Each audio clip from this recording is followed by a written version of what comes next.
For the past few years, Golden State has been getting humiliated. On the court, they were getting outmatched. Off the court, they were getting written off. I'm looking at this Warriors squad, they know that they don't have enough, and I think it's hard. With the NBA getting younger, faster, and stronger, one question hung over the entire league. Is the Warriors dynasty finally dead? No matter how you framed it, the answer was a brutal yes. I mean, in the final days before the 2025 NBA trade deadline, Golden State hit rock bottom. Blown out by Phoenix, barely survived Orlando, back-to-back losses to Utah and the Lakers. It felt like all hope was gone. But just when it felt like the Warriors were out of answers, they made a move no one saw coming. The biggest news we got right now, and it is huge, Jimmy Butler on his way to Golden State. At first, the Jimmy Butler trade looked like a desperate one. A Hail Mary, a final roll of the dice. But now, the entire league is starting to take notice. Because the truth of the matter is, the Warriors didn't just add another player. They added a killer, a closer, a game changer. And if the rest of the league isn't paying attention yet, they're about to. I'm sorry. I said I think we're going to win a championship, but I lied. We are going to win the championship. Wow. There are three types of players in the NBA. The paycheck guys. They're here to collect a bag and call it a day. The hoopers. They play for the pure love of the game. The killers. They'll do whatever it takes to win a championship. If there's one thing I've learned from following the NBA every year, Jimmy Butler is a killer. The grind, the gyration, and the two in the foul. And they're having wars. Look at this. He's not the most talented player. He's not the most athletic player. And neither is he the biggest. But when it comes to players who live and breathe winning, he's tier one. To Butler, up and in! Jimmy Butler ties the game with a half second to go. When he was first traded for Andrew Wiggins, a lot of people questioned the move. On paper, they're both elite two-way players. In fact, you could argue that Wiggins is even more talented. And I wouldn't even disagree. Even Jimmy himself once admitted that Wiggins has more natural talent than him. At first, I wasn't sold on this trade for a lot of reasons, until I heard Jimmy Butler open his mouth. Ready to win, ready to work, ready to put on a show for y'all. Let's get it. Championship coming soon.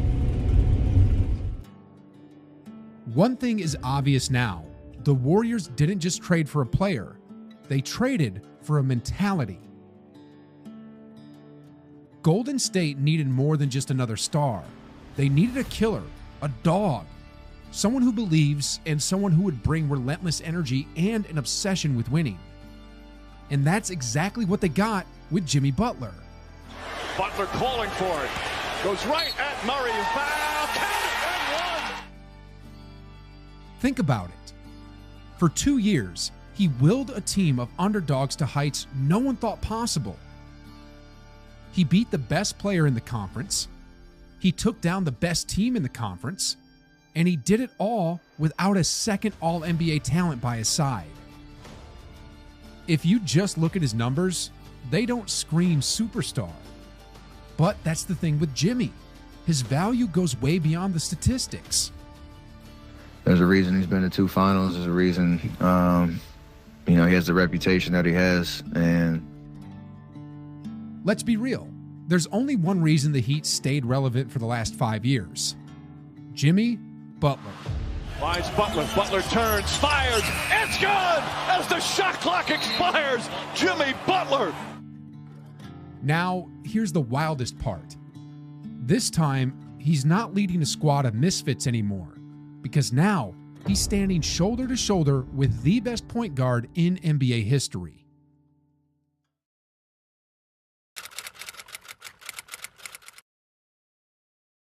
For years, Warriors fans have been pleading, begging for the front office to give Steph Curry the help he deserves.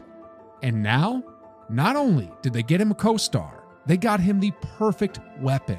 They just believe not only did they need an infusion of talent and a co-star for Steph Curry, but they kind of got the perfect style of player next to Steph Curry.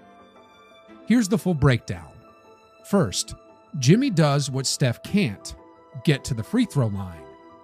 Scoop and finish. He's got 30. Butler gets still on the bench for their teams. Into the lane. Butler. Aid for Butler as he gets inside for 2. Steph is the greatest shooter ever, but if there's one thing he's never been elite at, it's drawing fouls. But Jimmy Butler? That's his specialty. This completely changes the game for the Warriors. Slowing things down gives Curry something he's never really had. Real in-game rest. Think about it. The man never stops moving. At 36, running off screens, getting hounded by double teams, and creating offense every night is exhausting. But now, when the Warriors need a rest, Jimmy takes over and attacks the rim, forces defenders into foul trouble, and slows the game down. Because if you think Steph Curry is deadly now, imagine him with fresh legs in the fourth quarter. His hands, they'll live with Edwards shooting the basketball. Curry gives Golden State the lead. Reason number 2, Jimmy is the yin to Steph's yang. I think the idea that he's like the exact opposite player of me, which is kind of funny.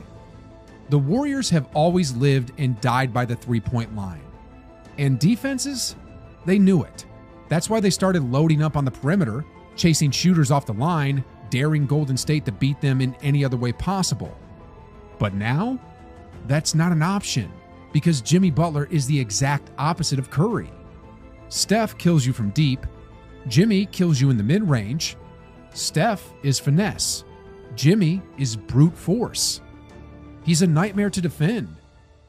Teams can't just sit on the three-point line anymore. They have to respect a relentless attacker who thrives inside the arc, getting to his spots and finishing through contact. Jimmy inside, and Steph finding him perfectly. Reason 3, a defensive nightmare for opponents. Here's the craziest part. Guarding the Warriors just became a nightmare. You usually have designated 2 guards or 3-and-D guys who will be on Steph. Now they got to guard Jimmy. Because if you put a point guard on Jimmy, it's curtains. Christmas. Yeah, he's posting them up. He's taking them to the basket. They too small. Before, teams needed elite perimeter defenders to chase Curry around screens. But now, they need 2 completely different types of defenders. One to chase Steph, and one to deal with Jimmy's strength and post-ups. And even then, good luck.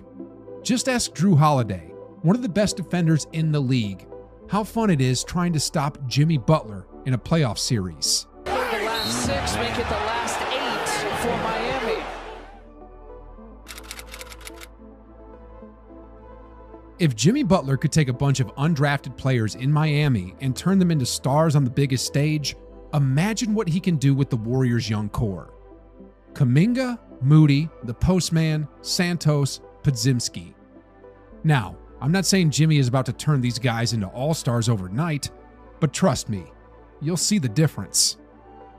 Just look at Tyler Hero, now an all-star. He pulls up at 4:30, full sweat when we walk in the gym, like, he got his beat. As a rookie, Hero wasn't just along for the ride. He was in the gym at 4 a.m. grinding because he followed Jimmy's lead. And that's how you go from just another young player to a certified bucket. Steph Curry is an incredible leader. There's no doubt about that. But Jimmy brings something different. He brings heat culture. And if you know anything about the NBA, you know heat culture isn't just a phrase.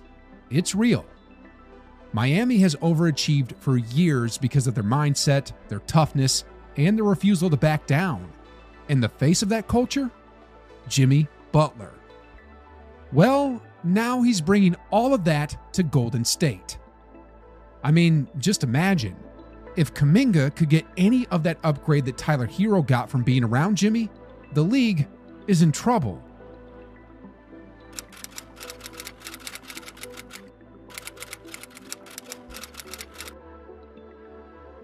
UD, I ask you, who fears Golden State, even with Jimmy Butler? You think OKC is afraid of them? You think the Nuggets are afraid of them? The Lakers aren't afraid of them. I don't really think anybody that's above them are afraid of them. The NBA is stacked with young powerhouse teams. The Warriors? Older, battle-worn. So why would anyone fear them? For example, in the East, you've got the Cavaliers, the Celtics, and the Knicks. In the West, there's the Thunder, the Nuggets, and the Grizzlies. Each of these teams has superstars. They're younger than the Warriors, and they've got elite supporting casts. So, some of y'all might think it's delusional to say the NBA should fear the Warriors. But here's the cold truth. It's been a while since he's been on the playoff stage, thanks to last year's injury. But y'all are forgetting about Jimmy Butler. Butler with Brogdon on him. It's a long three, and This man is a postseason killer. Look back at the 2020 NBA Finals. Game 3 against the Lakers. 40 points, 11 rebounds, 13 assists. One of the greatest final performances ever. Then, 2 games later, in a must-win situation, he played 47 out of 48 minutes and dropped another triple-double. 35 points, 12 rebounds, 11 assists, 5 steals. In the playoffs, the man turns into Denzel Washington from Man on Fire, dragging Miami to 2 finals with a mediocre squad. And the craziest part? It could have been 3. Remember 2022 when he torched Boston for 47 points in Game 6 to force a Game 7 and was 1 3-pointer away from taking Miami to another finals? And speaking of Boston, the odds makers say they're favorites to win it all this year. But let's not forget, Jimmy Butler is their kryptonite. If he could take them down multiple times in the playoffs with a weak supporting cast, imagine what he could do with Steph Curry next to him. So why should the league fear the Warriors? Well, it's because a killer just landed on the greatest dynasty of the modern era. Yeah, Steph is older now, but let's not forget, he led Team USA to gold. You could argue he was the best player on that squad. And Jimmy? Before he got traded, he was having the most efficient season of his career. So, if y'all think the Warriors aren't a team the NBA should be scared of, you might want to think again. Shout out to Pat Riley for not wanting to pay Jimmy Butler. Because of that decision, he just handed the Warriors another golden shot at a title. Meanwhile, the Heat? They're in serious trouble. Unless they can pull off a miracle and land another superstar. But hey, at least Riley didn't completely sabotage the franchise, like what Nico Harrison and Patrick Dumont just did in Dallas.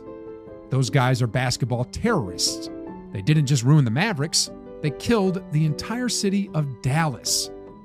And if you want to see how this franchise just self-destructed, click on this video right here for the full story.